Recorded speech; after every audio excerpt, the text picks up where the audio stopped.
Madam President, distinguished colleagues of this chamber, and my beloved countrymen, there are moments in the life of a republic when silence becomes easier than speech, when comfort becomes more tempting than courage, and when public office is tested not by applause but by pressure.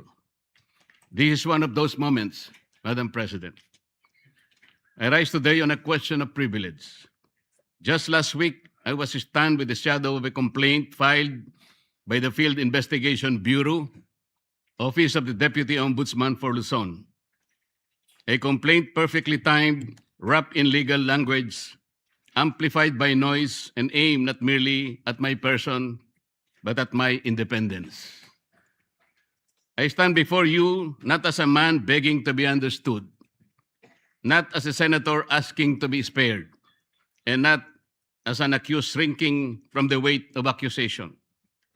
Rather, I am here as a servant of the Constitution, elected by the people, bound by oath, and determined to perform my duty without fear, without favor, and without surrender. The complaint arrived while the Senate is confronted with uncomfortable truths, namely, the pending continuation of the investigation of the anomalous flood control projects, the approaching constitutional burden of an impeachment trial, and the growing pressure upon this institution to surrender its independence through political maneuvering disguised as constitutional reform. Let us not pretend that this complaint came in a vacuum. The pattern is too visible to ignore. First, remove the inconvenient voices from the inquiry, then weaken those who refuse to conform, then frighten others into silence and submission before the decisive constitutional battles begin. Mr. President, this is not merely about a complaint.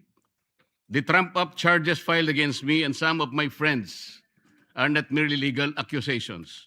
They form part of a deeper and more nefarious design to intimidate independent voices, to punish dissent, and to warn every senator that the price of asking hard questions could lead to personal damnation.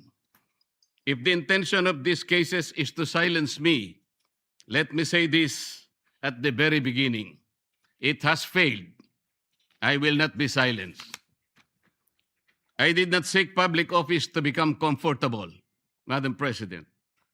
I did not take my oath merely to occupy a seat in this chamber while billions disappear into darkness, while constitutional processes are manipulated by pressure, or while the Senate is slowly conditioned to fear retaliation for independent judgment.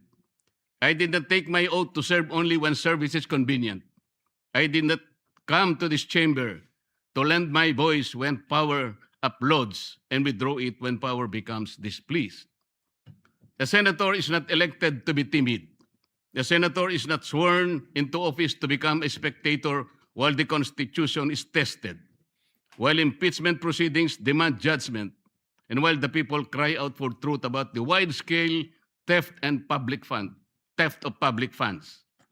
Instead, a senator is elected to stand, to examine, to question, to decide, and when necessary, to resist. This is what I intend to do. So let the complaint be examined. Let the evidence be tested. Let the law speak. I will answer in the proper forum with documents, with facts, and with the calm confidence of one who knows that accusation is not proof, that attacks couched in legal veil do not constitute the truth. And before the Filipino people, I must say what is plain. A complaint without nexus is not justice. A complaint without evidence is public injury, official favor, corrupt consideration, or abuse of office is not accountability. It is machinery. It is pressure. It is a warning shot fired at those who refuse to kneel. And if that warning was meant for me, Mr. President, then the answer is very clear. It failed. The complaint against me speaks of amounts. It speaks of dates. It speaks of suspicion. But suspicion is not evidence. Amount is not corruption. Political inconvenience is not probable cause. An accusation, no matter how loudly repeated, is not proof. It is a theater. It is pressure. It is machination. Let me state the legal defenses plainly on the allegations against me.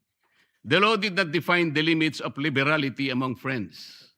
They did not say that friendship must stop at a number chosen by one's accusers. They did not say that generosity becomes criminal merely because the amount is substantial. What the law forbids is not liberality. It forbids corruption. What it condemns is not friendship. It condemns the sale of public duty. At least I stated the truth. At least I faced the issue.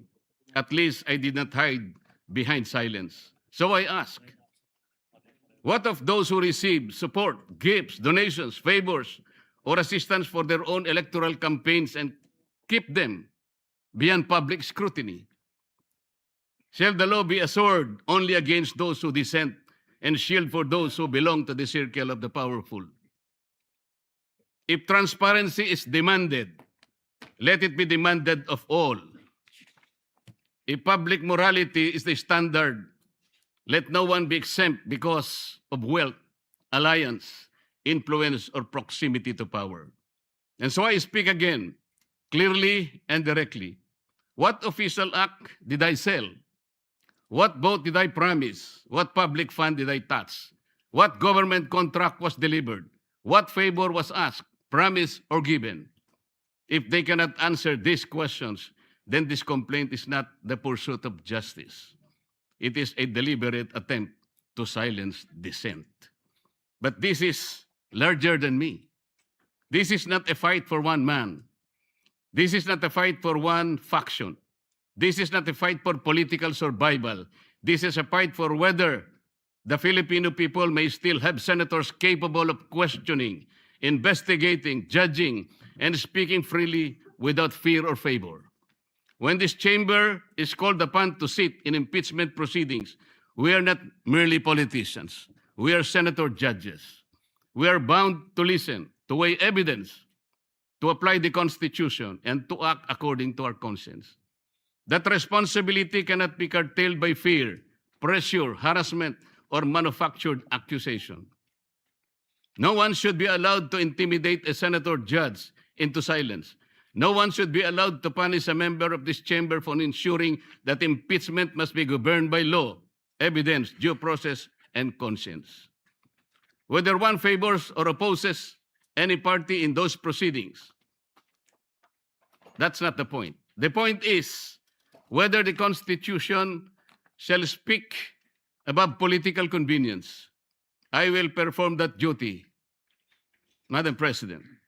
I will listen. I will weigh the evidence. I will obey the Constitution. I will not prejudge. I will not be dictated upon. I will not surrender the independence of my vote to any power outside this chamber. Even if the path becomes lonely, I will walk it. Even if the attacks become heavier, I will endure them.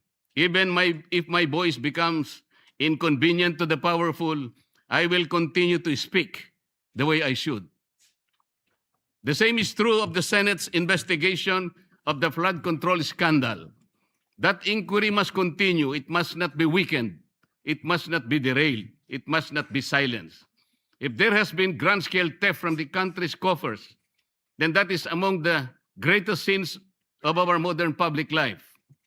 It is not ordinary corruption. It is the stealing of safety from communities that drown. It is the stealing of roads from farmers. It is the stealing of classrooms from children. It is stealing of medicine from the sick, wages from workers, and hope from taxpayers who labor honestly while others feast on public money. No senator should be silenced when the duty is to follow the trail of the public's money. No committee should be weakened when the task is to expose corruption.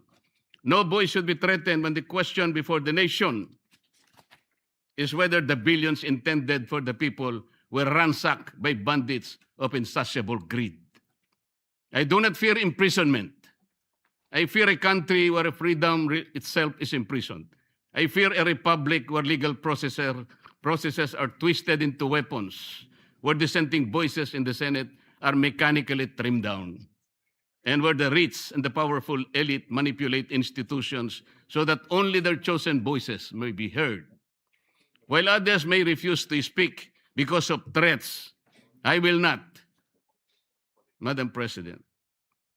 I will not let fear write my narrative. I will not let intimidation decide my vote. Make me bleed, and I will still shout out to the high heavens for truth and justice. Push me against the wall, and I will still push back with all the lawful strength that conscience, evidence, faith, and duty can give me. Not with violence, not with hatred, not with recklessness, but within the Constitution, in my hand, the law in my shield, the truth as my voice, and the Filipino people as my reason. Nelson Mandela once spoke of a democratic and free society as an ideal for which he was prepared, if necessary, to die. I do not compare myself to Mandela. I am too little to even try, Madam President. But I understand the burden of that lesson. Freedom is never preserved by the silent. It is preserved by those who still speak when silence becomes the safer choice. And so I say this to those who believe that cases can frighten us, that accusation can tame us, that pressure can make us forget the oath we took before the people. You have misread the Senate. You have misread the Constitution. You have misread me. May I repeat? I will answer this complaint in the proper forum, calmly, firmly, and with evidence. I will sit in impeachment proceedings with conscience, impartiality, and due regard for the record. I will pursue the examination of flood control anomalies with courage, fairness, and determination. I will not allow public funds meant to protect our people from floods to disappear into the hands of those who already have too much. I will not allow the greatest theft of our time to be buried under intimidation. Even if I am the only one left standing, I will stand. Even if my voice is the last one they wish to hear, I will still speak. Even if the path becomes lonely, difficult, and costly, I will continue because the oath I took was not ceremonial. It was not a line recited for record. It was a solemn charge from the Filipino people to defend the Constitution, to guard the public trust, and to act with courage when silence becomes convenient. Let those who weaponize the law answer to history. Let those who steal from the people answer to justice. Let those who seek to silence dissent understand this. A senator who remembers his oath cannot be purchased by comfort, cannot be subdued by threats, and cannot be defeated by fear. Madam President, kaya po ba nila kong ipakulong? Kayang-kaya po nila. Nagawa nga po nilang umimbento ng krimen laban sa akin. Kamakailan lamang po, hindi pa nagtatagal, dito rin sa bulwagang ito, somebody said, sometimes you need to bend the law to be able to please the people. Am I right, Mr. Secretary Remulla? Secretary Remulla, then Secretary of Justice, now Ombudsman, said loudly, "Yes, sir." So pwede na nang baluktutin lahat, kagaya ng pambabaluktot na ginawa nila. Pero sinasabi ko, Madam President, they can imprison me, they can arrest me, but I tell them, they still will not win. Itaga nila yon sa bato. Madam President, before ending, let me share the declarations of our Lord God. In Isaiah 54:17. No weapon forged against you will prevail.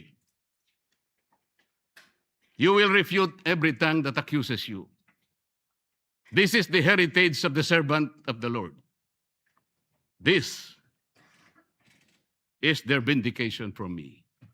Maraming salamat po.